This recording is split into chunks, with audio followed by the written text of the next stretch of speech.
what role does bias play in building these relationships? I'm like, so is it a support system? Is it a hinderer, or how to handle biases when it comes to building exceptional or at least relationship that's reasonable relationships?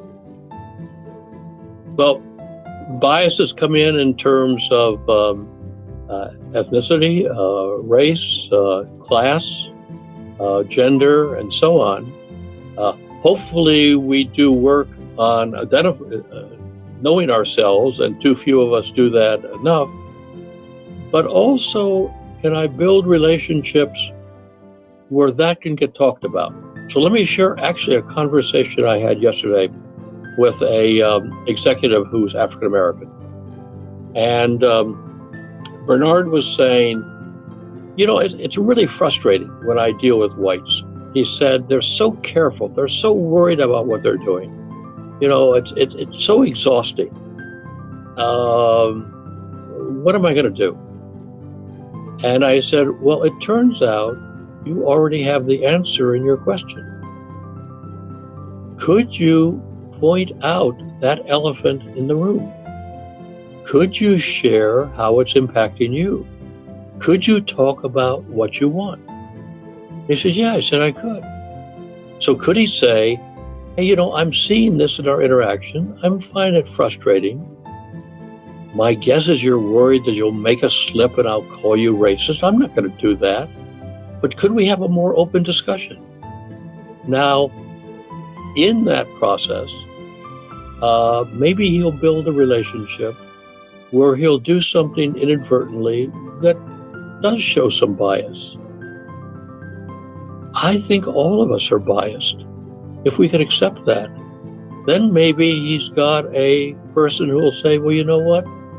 When you made that comment, I felt bent out of shape. That's a different response than you made that comment and you're racist. That's what we're afraid of. But if we can assume that all of us are flawed and we want to improve, and we cannot label other people, we can learn about our biases. But what it requires is building conditions where we can talk about this. And I think we can talk about this. So I think that's a beautiful point you are making about African American talking about whites. I think one other thing that even so, I was talking to someone who is a basically a spiritual leader, and we were talking about, and he was talking about the struggle that the world is seeing today, and his vantage point was, if we go 40-50 years back, there were villages, we were all confined to our villages, we know everyone in the village, there was a good conversation, like we can have sort of some relationships, right? But now world is a lot more global, right? Every time I met someone, I don't know their heritage, and then I don't know about the culture, and everyone is carrying a lot of cultural baggage with them when it comes to what represents them, and sometimes they are to defend it, some are there to so when you are walking on those thin lines, where I'm a diverse candidate as well, I see some of these things as well, that many times you don't want the other side to be uncomfortable about getting this so much politically, like they burn themselves so much of this worry of offending someone. Many times they can't even have some common dialogues. So what is the resolve from your vantage point? I think you have just given the answer. And let me say what I was hearing you say. You are sitting here with a concern. Gee, I don't want to do anything that offends the other person or makes them feel that they're treated like an object. And I'd like to have a more relaxed interaction with them. Could you say that to the person? The other thing to do, let's assume we were working together. Now, I don't know you, Vishal, but I'm guessing you may be from India. Am I right? That's correct. Okay. I think one of the first things I'd want to do is I'd want to get to know you. I'd want to say, gee, what's it like being here? How is it different? Gee, this is what my upbringing was. I wonder what yours is. And my guess is that if I really am doing this because I want to know and I want to know you, I just don't want to know about India. I want to know you as an Indian. Hmm. We're starting to build a relationship. And I can then say, um, well, here's been my experience. I think what I want to say is if you experience me as doing something that feels a little off, Vishal, will you tell me? Now, I think I can have that conversation with you. And my guess is you'd welcome that. And I think we're starting to build a relationship. I think that's a beautifully put, and I couldn't agree more that being upfront many times is the answer, and it just unravel, and it just takes a lot of steam away, and you can just have a good Yep. pure relationship. I think that's beautifully put.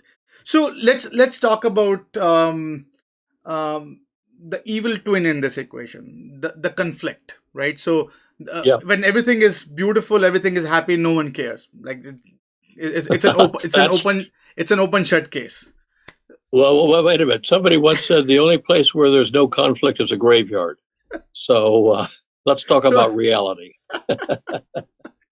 so uh, so when we talk about conflict, right? So I'm curious, like what is a from your vantage point, what is a conflict? A conflict can be we can disagree on tasks. That's often an easier sort of disagreement to have.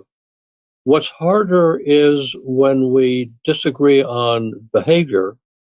Where let's assume you're my boss and you're treating me in a certain way, and I'm bothered about it, or you're treating another employee and I'm concerned about it. Or I may not be personally affected, but I see something that is bothering me. The difficulty there is we start to make up stories about the sort of person you are. And when we make up stories, we move into the world of fantasy because I don't know how you are. And it's back to the three realities I talked about. So let's say that you're my boss. You've given me assignment. Then you've changed the assignment at the last minute. And then you start to become unhappy because I'm a day late. Okay, I've got some feelings about this. Now, rather than labeling you as a irresponsible, unorganized, what other labels should we put on? It's easy to put on. Could I go to you and I could say, hey, Vishal, something's getting in the way of our working together and it's getting in the way of my productivity and it's probably frustrating to you. Can we talk about it? And my guess is you're going to say yes. Most bosses would. And then what I'm going to do is I'm going to talk about the behaviors. You gave me this assignment, and then I was most of the way through it, and you changed it. And you're immediately going to say, well, yeah, I got new pressure from my boss. And then I'm going to say, then it took me extra time. And my sense was you were annoyed at me that I was late. And I said, then I would say, I understand you're under pressure from your boss, but this makes it really hard for me. Is there a way we can work this out in the future so that you don't get annoyed, you get what you want, and I don't feel that I've wasted my time? So here's a conflict that would have been easy for me to put all sorts of labels on you, would have distanced us, would have made me annoyed at you and you annoyed at me, when we can just talk about it if we focus on the facts of the behavior and the impact on me. To say I felt frustrated, I felt frustrated because I think I wasted time, and time is so scarce. Um, and I want to do it. I want us to be better.